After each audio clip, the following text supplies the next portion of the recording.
نہ میں وہابی نہ میں بابی، میں ہوں مسلم علمی کتاب۔ حدیث بیان کی تھی کہ سب سے پہلے قیامت کے دن نبی صلی اللہ صلی علیہ اللہ وآلہ علیہ وسلم کو وسلم۔ قبر مبارک سے نکالا جائے گا، جبکہ دوسری مجلس میں ایک اور حدیث بیان کی کہ قیامت والے دن حضرت موسیٰ علیہ السلام نبی صلی اللہ علیہ وآلہ وسلم سے پہلے ہی عرش کا پایہ تھامے کھڑے ہوں گے۔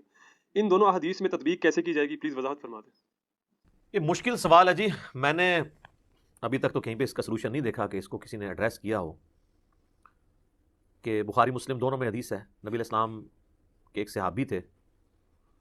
ان کا ایک یہودی سے جھگڑا ہو گیا اس بات کے اوپر کہ اس یہودی نے لین دین کے دوران کہہ دیا کہ اس اللہ کی قسم جس نے موسیٰ علیہ السلام کو تمام جہان والوں پر فضیلت دی، کوئی شک نہیں ہے بنی اسرائیل کو تمام جہان والوں پر فضیلت دی تھی، وَأَنِّي فَضَّلْتُكُمْ عَلَى الْعَالَمِينَ، لیکن اپنے زمانے کے لیے۔ تو اس صحابی نے کہہ دیا کہ اللہ تعالیٰ نے نبی صلی اللہ علیہ وآلہ وسلم کو تمام جہان والوں پر فضیلت دی، وہ بھی اپنی جگہ درست تھا۔ وہ تھوڑی سی تلخ کلامی ہوئی تو اس صحابی نے تھپڑ رسید کر دیا یہودی کے، وہ شکایت لے کے حضور علیہ السلام کے پاس آ گیا کہ یہ آپ کے صحابی نے میرے ساتھ یہ کیا ہے۔ تو نبی علیہ السلام نے ان کو پھر ڈانٹا اور آپ فرمایا مجھے کسی نبی پہ اس طریقے سے فضیلت نہ دو کہ کسی کی تنقیص کرنا مقصد ہو، اور پھر الفاظ ہیں مجھے یونس پہ بھی فضیلت مت دو جن پہ اللہ کا عطاب بھی تھا۔ پھر دعا مانگی انہوں نے، لا الہ الا انت سبحانک انی کنت من الظالمین، سورہ انبیاء میں آیا، سورہ صافات میں آیا، اگر یونس ان الفاظ سے ہمیں نہ پکارتے تو پھر جس دن مردے نکلیں گے نا قبروں سے، اسی دن ہی مچھلی کے پیٹ سے نکلتے۔ یہ تو اللہ نے ان کو معاف کیا،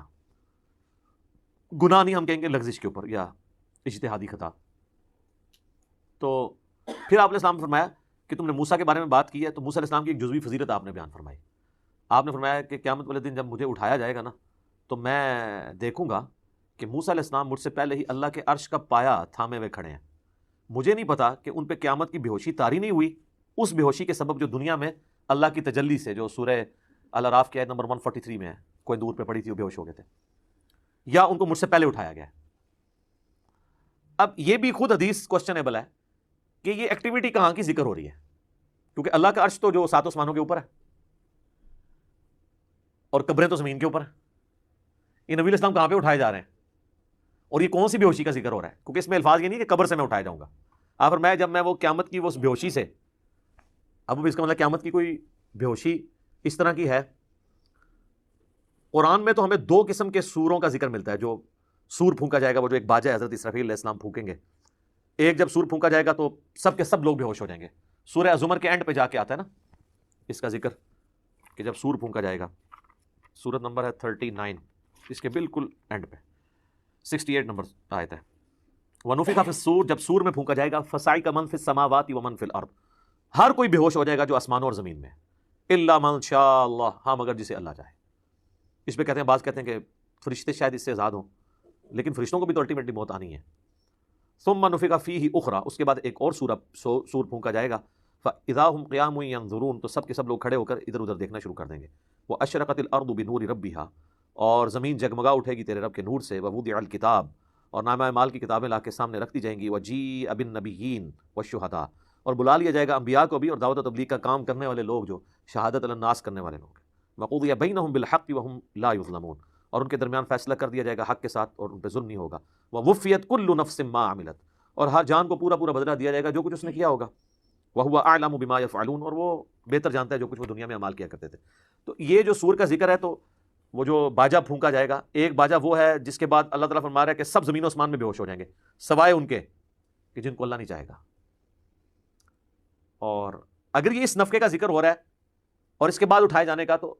اب دنیا پہ تو اللہ کے عرش کا پایہ نہیں ہے، تو 7 آسمانوں کے اوپر ہے اور اس کو تھامے میں کھڑے ہیں،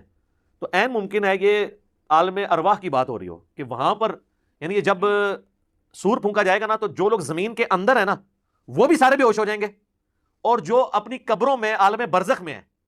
یا علیین میں ہیں، سجین میں ہیں، وہ بھی سارے بے ہوش ہو جائیں گے۔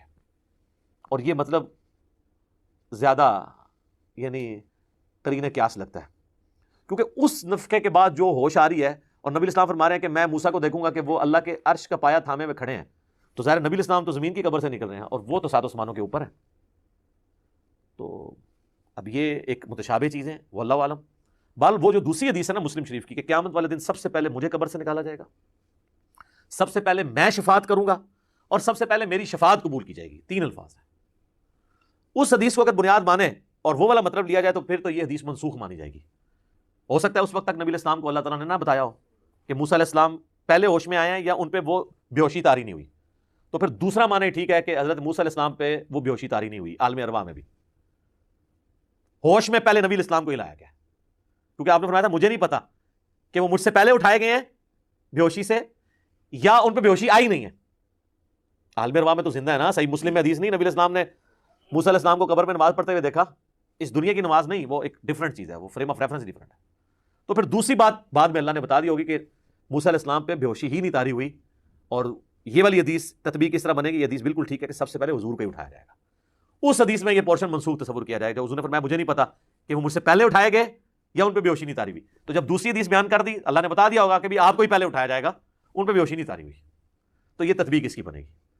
تو یہ میں نے کوشش کی ہے کہ اس کا ایک آپٹیمل سولوشن آپ کے سامنے رکھا جائے۔ باقی اس طرح کی جو متشابہ چیزیں ان پہ اینڈ پہ ہم یہی کہیں گے واللہ اعلم، سب اللہ تعالیٰ بہتر جاننے والا ہے۔ بہرحال یہ فٹ ان بیٹھتا ہے یہ چیز، اور حضور نے اس میں بھی دیکھے راستہ چھوڑ دیا تھا، آپ نے فرمایا مجھے نہیں پتا کہ مجھ سے پہلے ان کو اٹھایا گیا یا بے ہوشی طاری نہیں ہوئی، اور یہاں آپ کہہ رہے ہیں مجھے پہلے اٹھایا جائے گا، مراد یہ ہے کہ پھر وہ بے ہوشی والی بات ٹھیک ہے کہ ان کو دنیا میں اللہ کی تجلی سے جو بے ہوشی طاری ہوئی تھی ان پہ، اس کے بدلے وہ آخرت کی بے ہوشی طاری نہ ہو۔ بعض لوگ تو کہتے ہیں یہ جو سور ہے یہ بھی 3 دفعہ پھونکا جائے گا، تو مختلف اقوال ملتے ہیں۔ الٹیمیٹلی یہ جو مسلم کی حدیث ہے نا، سب سے پہلے حضور علیہ السلام کو نکالا جائے گا، اس میں کوئی شک نہیں ہے۔ بخاری میں ایک اور حدیث ہے کہ سب سے پہلے انبیاء کرام کو قبروں سے نکالا جائے گا اور سب سے پہلے لباس حضرت ابراہیم کو پہنایا جائے گا، اور بخاری مسلم میں حدیث ہے جب نبی علیہ السلام نے فرمایا نا کہ عورتیں مرد سب کے سب بالکل ننگی حالت میں قبروں سے نکلیں گے، تو سیدہ عائشہ نے کہا کہ یا رسول اللہ بالکل ننگے ہوں گے تو وہ ایک دوسرے کو دیکھ رہے ہوں گے، تو حضور نے فرمایا عائشہ وہ دن ہی بہت سخت ہے، وہ اس سے زیادہ سخت ہے کہ کوئی یہ دیکھنا شروع کر دے، اوتے بھائی جی ہاتھ پیر پہ انہوں نے، ٹھیک ہے نا جی، اللہ معافی دے۔ بخاری مسلم میں حدیث ہے کوئی اپنے گھٹنوں تک پسینے میں ڈبکیاں کھا رہا ہوگا، کوئی جو ہے وہ اپنے سینے تک اور کوئی سر تک، ٹھیک ہے نا، ادھر تو حالت ہی کوئی نہیں ہونی، ادھر ہاتھ پاؤں پڑ جاتے ہیں، اور ادھر بھی آپ یہ دیکھ سکتے ہیں کہیں پہ خود کش حملہ ہو جائے، کہیں پہ بم پھٹ جائے، تو وہاں کسی کو اس چیز کی ہوش ہوتی ہے؟ کس طرح جسم کے لوتھڑے سب لوگ اپنے چکروں میں۔ آپ کبھی یہ فوجیوں سے پوچھیں، اسی لیے آپ دیکھیں جن لوگوں کی فوجیوں کی ڈیوٹیاں بارڈرز پہ لگی ہوئی ہیں نا، وہ آپ ان کا ایمان کا لیول بھی دیکھیں کیا ہوتا ہے، آئے دن وہ لاشیں اٹھاتے ہیں، اور وہ دنیا کی بے ثباتی ان کے اوپر کافی اثر کر گئی ہوتی ہے۔ یہاں جو وائی فائی استعمال کرتے ہیں، ایئر کنڈیشن کمروں میں بیٹھتے ہیں، ان کا تو مسئلہ ڈیفرنٹ ہے، لیکن جو بیچارے ہر وقت لاشیں اپنے بھائیوں کی اٹھا رہے ہوتے ہیں نا، وہ واقعی دنیا کی بے ثباتی ان کے اندر آئی ہوتی ہے، تو وہ ان چیزوں سے بہت زیادہ یعنی بلند ہو چکے ہوتے ہیں کہ وہ ان چیزوں کی طرف توجہ کر رہے ہیں، اس وقت تو ہوش ہی کو نہیں ہوتی، تو بس ویسے لگ رہا ہوتا ہے نا کہ ایسے ہو جائے گا سر، اس وقت کی سختی جو ہے وہ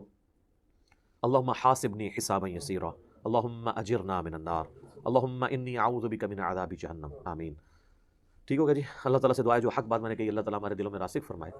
اگر جذبات میں میرے منہ سے کوئی غلط بات نکل گئی تو اللہ تعالیٰ ہمارے دلوں ہی سے محو کر دے، ہمیں معاف بھی فرما دے،